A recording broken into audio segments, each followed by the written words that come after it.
Salut tout le monde, c'est Aude de Haute Couture et aujourd'hui on se retrouve parce que j'ai envie de vous parler de mes outils coup de cœur. Je vais énumérer les outils que j'utilise soit le plus souvent ou encore qu'ils viennent me sauver la vie dans certaines situations. Je vais vous expliquer qu'est-ce qu'ils font, quand les utiliser et comment les utiliser. Et on va pouvoir partir ça maintenant.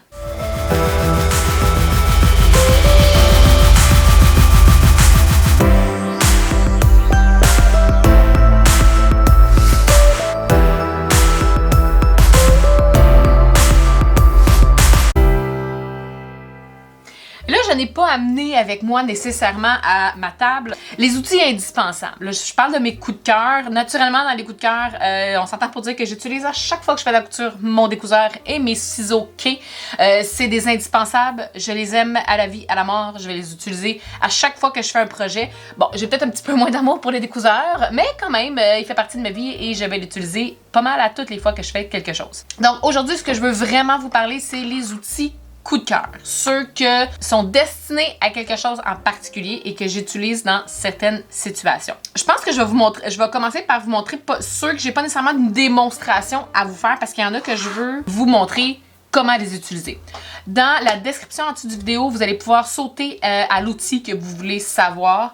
Cette vidéo-là m'a été inspirée principalement parce qu'il y a des personnes qui me demandent comment utiliser le remailleur ergonomique.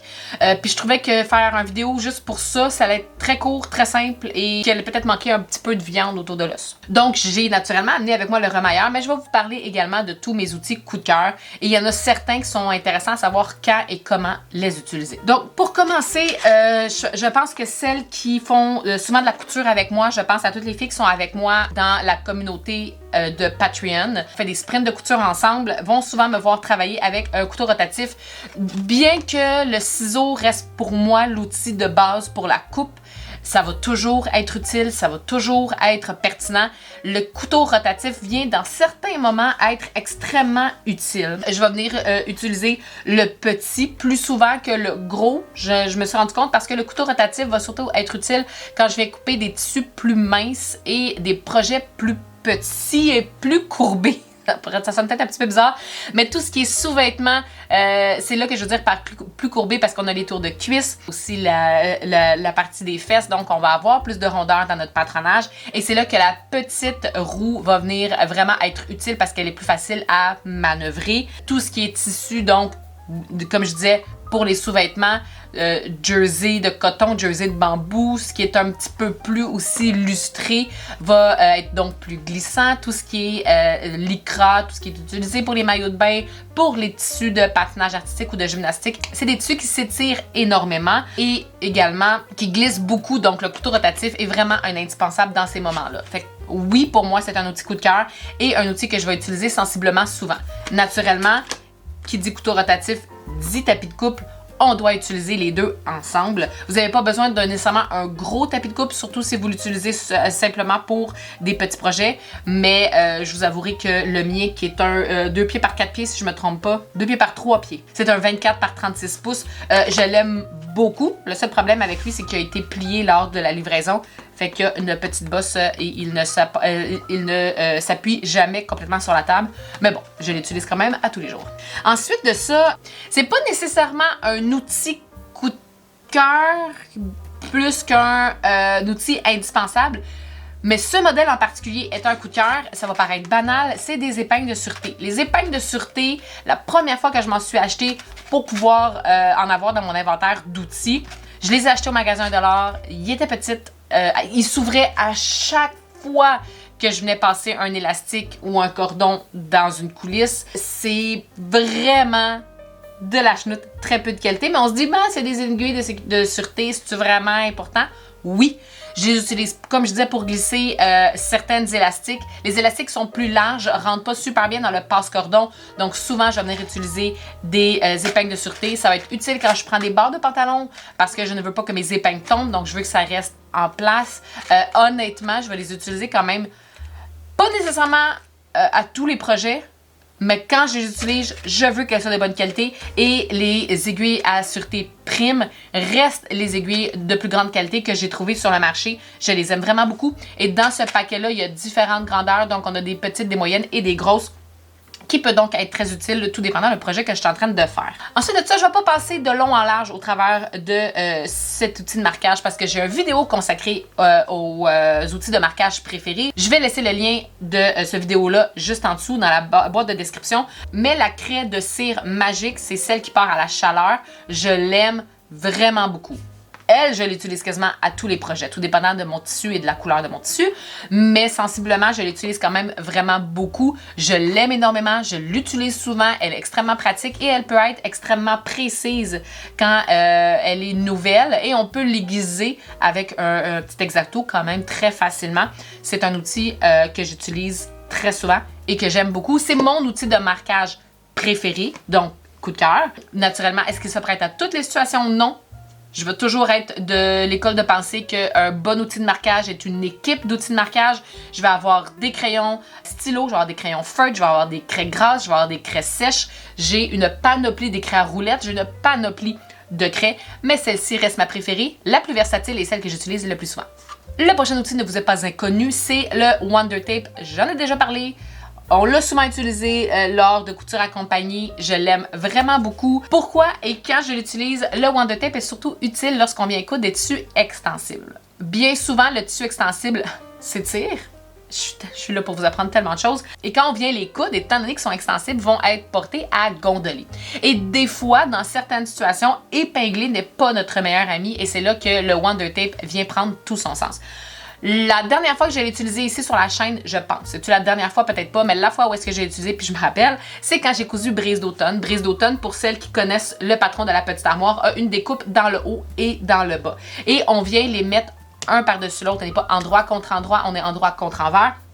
Et quand on vient coudre, on vient le coudre à une place précise et on est en diagonale. Ce qui veut dire qu'on n'est pas sur le droit fil ou sur la trame de notre tissu, on est sur le biais. Et pour celles qui le savent, le biais reste la partie la plus extensible d'un tissu.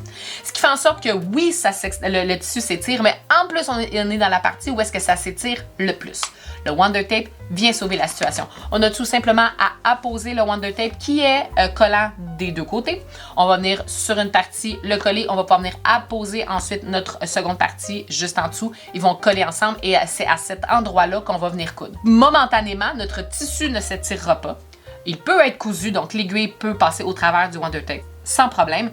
Et après les lavages, le Wonder Tape s'en va. Donc, c'est momentané. Le tissu va retrouver son extensibilité une fois qu'on va avoir lavé notre projet. C'est vraiment utile. Ça peut être utile aussi quand on vient faire des ourlets de vêtements où est-ce que ça gondole beaucoup. On peut venir l'utiliser. Des fois, on vient l'utiliser pour mettre des petites choses en place.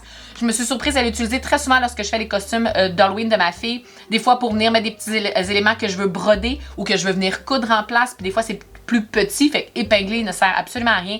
Le Wonder Tape vient souvent sauver la situation. C'est pas un outil que j'utilise à toutes les fois, mais c'est un super-héros et il vient toujours sauver la mise quand j'ai des problèmes. Mon cinquième est le Free Check. Le Free Check, c'est une petite bouteille, mais avec un grand pouvoir à l'intérieur. Je l'utilise pas tout le temps, mais à chaque fois que je fais une boutonnière, à chaque fois que je viens poser un œillet, à chaque fois que je viens faire une incision, là où est-ce que je ne veux pas que l'incision aille au-delà de ce que j'ai fait. Souvent, les tissus qui s'effilochent énormément vont causer problème lorsqu'on vient cranter. On a qu'à ajouter une petite goutte pour pouvoir parer l'effilochage. On ne veut pas que ça s'effiloche au-delà. Ça peut être quelque chose qui est utile aussi à utiliser momentanément pour régler un problème. Si on a un trou dans un vêtement, on a quelque chose qui est en train de s'effilocher, on peut seulement mettre une petite goutte et ça va empêcher l'effilochage. Moi, personnellement, je l'utilise avec les projets qui ont des tissus qui s'effilochent énormément. Dès que je fais une boutonnière, comme je disais, ou bien un œillet, ça vient vraiment m'aider beaucoup si on ne veut pas que ça s'effiloche au-delà. Même chose quand on vient cranter pour des poches passe-poil. Je viens souvent l'utiliser. Moi, personnellement, je l'utilise tout de go, mais il y en a qui vont l'utiliser seulement quand le tissu s'effiloche. Les deux manières sont bonnes. Personnellement, je l'utilise systématiquement quand je fais des poches passe-poil parce qu'on vient cranter le plus près possible de la couture et des fois, on vient donc créer une faiblesse dans notre tissu. Et c'est là que le pouvoir magique du Free Check est utilisé à son plein potentiel et c'est vraiment utile d'en avoir un sous la main. Je l'utilise vraiment souvent et c'est pratique de l'avoir soit en urgence ou dès qu'on vient créer une faiblesse dans notre tissu. Si j'en ai pas parlé 125 fois, j'en ai pas parlé, le ciseau pour appliquer reste un de mes ciseaux coup de cœur. C'est un ciseau qu'on appelle pour appliquer parce que dans le domaine de la broderie, on va l'utiliser souvent. Personnellement, dans le domaine de la couture, je l'utilise à tous mes projets pour diverses raisons. Le plus grand avantage, en fait, les deux plus grands avantages de ce ciseau-là, eh bien, c'est la partie courbée de notre lame. La partie courbée vient faire en sorte que quand on vient couper, souvent, on va l'utiliser parce qu'on veut couper une chose à la fois. Donc, quand on vient réduire nos valeurs de couture et notre grosse partie vient descendre la partie de la valeur de couture qu'on ne veut pas réduire et le ciseau vient couper seulement une des deux valeurs de couture. Donc, c'est quand on vient réduire des valeurs de couture, cette partie-là est très importante. Qu'est-ce qui est intéressant aussi, c'est qu'on est extrêmement bien positionné pour venir réduire nos valeurs de couture à cause du manche. Donc, c'est la deuxième chose très importante de ce ciseau-là, c'est qu'on a un manche coudé, donc il vient nous permettre d'être bien à plat et bien parallèle à notre table, à notre projet donc, et ce qui vient en sorte que c'est beaucoup plus facile de venir couper. Un autre point très intéressant de notre ciseau pour appliquer, c'est qu'il est extrêmement pointu. Donc, quand on a à venir cranter dans des endroits où est-ce qu'on va être ultra précise, je reviens à l'exemple de la poche passe-poil, eh bien, nos ciseaux extrêmement bien affûtés et pointus viennent nous aider à faire des crans dans ces endroits-là. C'est donc mon ciseau préféré pour cranter, préféré pour réduire mes valeurs de couture. Je l'utilise quand même très souvent et il fait partie depuis bon nombre d'années de mes outils coup de cœur et ça n'a pas changé. Le dernier, eh bien, c'est le fameux remailleur. Le remailleur ergonomique est utilisé pour venir rentrer la chaînette dans notre surjet. C'est donc pour éviter que notre chaînette reste dans le vide. Avant de vous montrer comment que je l'utilise, ça reste une école de pensée, ça reste une méthodologie de travail. C'est pas tout le monde qui va travailler comme ça. C'est pas pour tout le monde cet outil-là. Il y a beaucoup de personnes qui me disent qu'ils font juste couper la chaînette. Moi, ça me fait un petit peu grincer les oreilles, un peu comme des ongles sur un tableau, qui viennent seulement la couper puis qu'ils n'ont jamais eu de problème. Mais tant mieux, je suis très contente. Mais moi, personnellement, je suis incapable de faire ça. Il y en a qui viennent tout simplement placer la chaînette, faire un petit point de tac à la machine. C'est ce qui est une excellente méthode également. Il y en a qui vont venir le rentrer avec l'aiguille à coudre au lieu du remailleur. C'est très bien aussi. Personnellement, je me trouve beaucoup plus rapide, beaucoup plus productive et beaucoup plus efficace avec le remailleur. Et est-ce que c'est seulement mental? Probablement, comme le 3/4 des choses que je fais qui fonctionnent pour moi. C'est souvent très placebo, mais j'ai jamais été aussi efficace en termes de chaînette de surjet. Maintenant, depuis que j'ai cet outil-là, et c'est toujours rentré. Bien souvent, c'est celui que je procrastinais. C'était l'étape de procrastination ultime. Je me disais, je vais le faire à la fin du projet, je vais rentrer tous mes surjets. Puis finalement, la moitié de mes manches ont toutes des surjets qui tombent dans le vide. Je pense à toi, Yoko de Jali, qui est en haut en ce moment et qui a 2 chaînettes qui pendouillent. Je me trouve à être extrêmement productive et assidue dans le rentrage de chaînettes. Personnellement, il est toujours à côté de ma surjetteuse. Donc, dès que j'ai fini de surjeter une place où est-ce que je sais qu'éventuellement, il va falloir que je range la chaînette, ben, je le fais systématiquement et automatiquement dès que j'ai terminé de faire mon surjet. Et pour l'utiliser, honnêtement, rien de plus simple. Je dis rien de plus simple, je ne veux pas insulter personne parce qu'il y a beaucoup de personnes qui ont de la difficulté avec. Le principe est simple, mais la dextérité pour le faire peut se pratiquer un peu. Peut-être qu'au début, vous allez être un petit peu maladroite dans la façon de procéder, mais plus vous allez le faire et plus vous allez devenir habile. Et une fois nos mains ont compris le principe et que nos yeux, parce que je pense que c'est une bonne coordination œil-main, une fois que le tout a été compris, honnêtement, c'est vraiment simple d'utilisation et c'est vraiment rapide.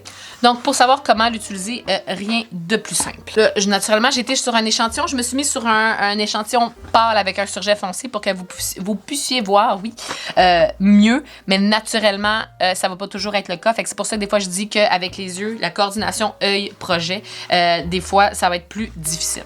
La première chose, c'est que j'ai pas besoin d'une chaînette longue comme ça. Je vais venir la raccourcir. Et la deuxième chose, c'est que notre remailleur, c'est un tout petit crochet. Et en ce moment, c'est important que notre crochet soit ouvert. Même que, idéalement, on va l'ouvrir au complet ou quasiment au complet.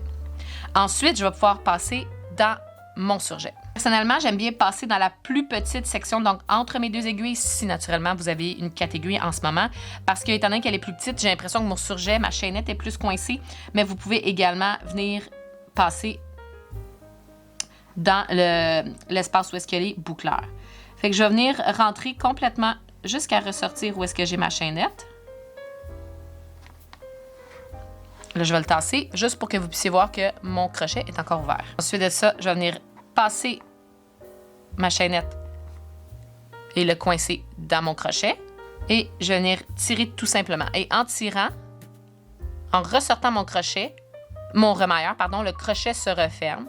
et il vient coincer ma chaînette dans le crochet qui est maintenant fermé. Et je vais pouvoir tirer tout simplement sur ma chaînette. Replacer et couper. Le truc, c'est de vraiment commencer avec un crochet qui est ouvert, de rentrer dans mon surjet. Et là, comme en ce moment, j'ai ressorti, ce que je vais faire, c'est que je vais recommencer. Je ne vais pas reprendre, je ne vais pas essayer de continuer parce que là, mon petit crochet va venir se coincer partout.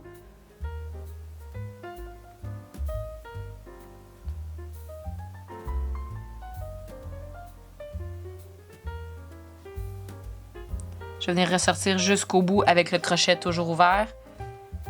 Glisser autour. Et quand je vais venir refermer, ressortir en fait mon remailleur, le crochet va se refermer. Et je vais pouvoir le tirer tout simplement.